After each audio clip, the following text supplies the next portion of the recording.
வணக்கம். Doctor beneath Lawrence, KMC hospital, Karaikudi. இன்னைக்கு நம்ம பார்க்க போகிற டாபிக் எல்லாருக்கும் ஃபெமிலியரான டாபிக் தான். நம்ம வீட்லேயோ இல்லை நம்ம பக்கத்து வீட்லேயோ நம்ம அம்மா அப்பா வயசில் இருக்கிறவங்க இல்லை நம்ம தாத்தா பாட்டி வயசில் இருக்கிறவங்க ஒருத்தவங்களுக்கு ஒரு சைடு கை கால் செயலிழந்து போயிருக்கு இல்லை பலவீனமாக இருக்குங்கிற நியூஸை பற்றி நம்ம ஓரளவு தோராயமாக கேள்விப்பட்டிருக்கோம். இன்னைக்கு நம்ம அதை பற்றி தான் பார்க்க போகிறோம். மெடிக்கல் டேர்ம் இதை ஸ்ட்ரோக் அப்படின்னு சொல்லுவோம். எல்லாருக்கும் காமனாக தெரிஞ்ச பேர் பக்கவாதம். ஸோ இப்போ பக்கவாதம் அப்படின்னா என்ன அப்படின்னா, நம்ம உள் உறுப்புகள் எல்லா இதுலேயுமே ரத்த குழாய்களில் ரத்தம் சீராக இயங்கி கொண்டு இருக்கும். அதே மாதிரி மூளைக்கு போகிற ரத்த குழாய்களில் ஏதோ அடைப்போ இல்லை கசிவோ ஏதோ ஏற்பட்டது அப்படின்னா அது என்ன ஆகும் அப்படின்னா, அந்த குறிப்பிட்ட மூளையில் இருக்க பகுதியில் ஆக்சிஜனேட்டட் பிளட் போய் ரீச் ஆகாமல் அது இன்டரப்ட் ஆகும். ஸோ அதனால் அந்த பகுதியில் இருக்க நரம்பு மண்டலங்கள் பாதிப்படையும். அதை நம்மளுக்கு ஸ்ட்ரோக் மாதிரி சிம்டம்ஸ் காட்டும். ஸோ இப்போ ஒரு பேஷண்ட்டுக்கு ஸ்ட்ரோக் வந்திருக்கு அப்படிங்கிறது சில அறிகுறிகளை வச்சு நம்ம கண்டுபிடிக்கலாம். என்ன இருக்கும் அப்படின்னா, இப்போ நம்ம டாப் டு பாட்டம் நம்ம எக்ஸாமினேட் பண்ணி பார்க்கும்போது என்ன இருக்கும் அப்படின்னா, இப்போ அவங்களுக்கு இப்போ ஒரு சைடு பார்வை மங்கல் ஏற்படும். ஸோ அதனால் என்ன பண்ணுவாங்க, ஒரு சைடை அப்படி திரும்பி இப்படி பார்ப்பாங்க. இன்னொன்று என்ன அப்படின்னா, உங்களுக்கு கழுத்து வலிகள் ஏற்படும், கழுத்து ரொம்ப ஸ்டிஃபாக இருக்கும். இன்னொன்று வாய் குளறல் ஏற்படும் பேசும்போது.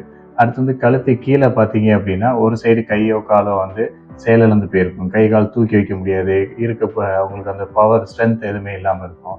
ஸோ அப்படிதான் அவங்களுக்கு இதுதான் சிம்டம்ஸ் ஆஃப் ஸ்ட்ரோக்.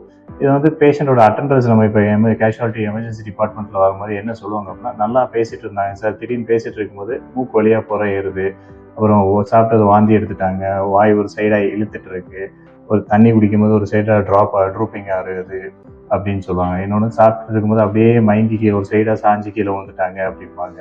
இன்னொன்று நம்ம நல்லா சாப்பிட்டுட்டு தூங்கினாங்க சார், காலையில் இந்த ஆள் எந்திரிக்கவே இல்லை, நாங்கள் போய் உசுப்பி எழுப்பி பார்க்கும்போது மயங்கி இருந்தாங்க, அப்புறம் தண்ணி தட்டி எழுப்பும் போது எந்திரிச்சு உட்காந்தாங்க, ஒரு சைடு கை கால் வராமல் அப்படியே ஒரு சைடாகவே சாஞ்சே உட்காந்துட்டு இருந்தாங்க அப்படிம்பாங்க. இதெல்லாம் தான் சிம்டம்ஸ் ஆஃப் ஸ்ட்ரோக். ஸோ இப்போ ஒரு பேஷண்ட்டுக்கு ஸ்ட்ரோக் வந்திருக்கு அப்படின்னு நம்மளுக்கு தெரிஞ்சது அப்படின்னா, இப்போ என்ன பண்ணணும் அப்படின்னா, இமீடியட்டாக நியர்பை ஹாஸ்பிட்டலுக்கு நம்ம கூட்டிகிட்டு போகணும் அந்த பேஷண்ட்டை.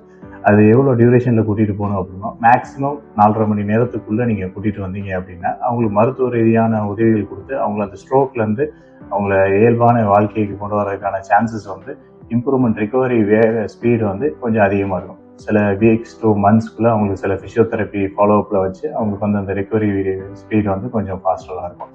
இதே அந்த 4.5 hours தாண்டி கூட்டிகிட்டு வந்தீங்க அப்படின்னா பிரெயின் பெர்மனன்ட் டேமேஜ் அது மாதிரி ஆயிடுச்சு அப்படின்னா என்ன ஆகும்னா அவங்களுக்கு அந்த ரிகவரி ஸ்பீடு ரொம்ப டிலே ஆகிடும். ஸோ இப்போ நம்ம 2 types ஆஃப் ஸ்ட்ரோக்ஸ் பார்த்தோம். ஒன்று ரத்த கசிவுகள்னால வர்றது, இன்னொன்று இந்த ரத்த அடைப்புனால வர்றது. ஸோ இது இப்போ ஒரு பேஷண்ட் வராங்க அப்படின்னா அவங்க இந்த சிம்டம்ஸ் வச்சு அவங்களுக்கு ஸ்ட்ரோக் இருக்குங்கிறது கண்டுபிடிச்சிக்கலாம். வித் ஃபர்தர் இமேஜிங் ஹெல்ப்போட, அதாவது சிடி பிரெயின் ஆர் எம்ஆர்ஐ பிரெயினோட அந்த ஹெல்ப்போட என்ன பண்ணலாம் அப்படின்னா, அது ரத்த கசிவா இல்லை அடைப்பான்றது டிஃப்ரென்ஷியேட் பண்ணுவோம். ஏன்னா ரெண்டுக்குமே டிஃப்ரெண்ட் டைப்ஸ் ஆஃப் ட்ரீட்மெண்ட் இருக்கும். ஃபார் எக்ஸாம்பிள் இப்போ ரத்த அடைப்பு ஏற்பட்டிருக்கு அப்படின்னா அதுக்கு நம்ம த்ரோம்போலைசிஸ் கொடுப்போம், இந்த கிளாட் பஸ்டர்னு சொல்லுவோம். த்ரோம்போலைசிஸ் கொடுப்போம், ஸ்டாட்டின்ஸ் கொடுப்போம்.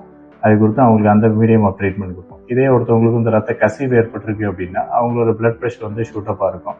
ஸோ அதுக்கான ஆன்டி ஹைப்பர்டென்சிவ்ஸ் கொடுத்துட்டு அது ரத்த கசிவுகள் நிப்பாடுறதுக்கான இன்ஜெக்டபுளாகவும் கொடுப்போம். ஸோ இது மாதிரி இப்போ அந்த பேஷண்ட்ஸ் ஸ்ட்ரோக் அப்படிங்கிற லைஃப் த்ரெட்டனிங் கண்டிஷன். ஸோ அதனால அவங்களுக்கு கண்டிப்பாக ட்ரீட்மெண்ட் இன்டென்சிவ் கேர் யூனிட்டில் தான் 2 to 3 days மினிமம் அவங்க ஐசியூவில் தான் ட்ரீட்மெண்ட் கொடுக்கணும் அவங்களுக்கு. ஏன்னா அவங்களுக்கு கண்டினியூஸ் மானிட்டரிங் தேவைப்படும்.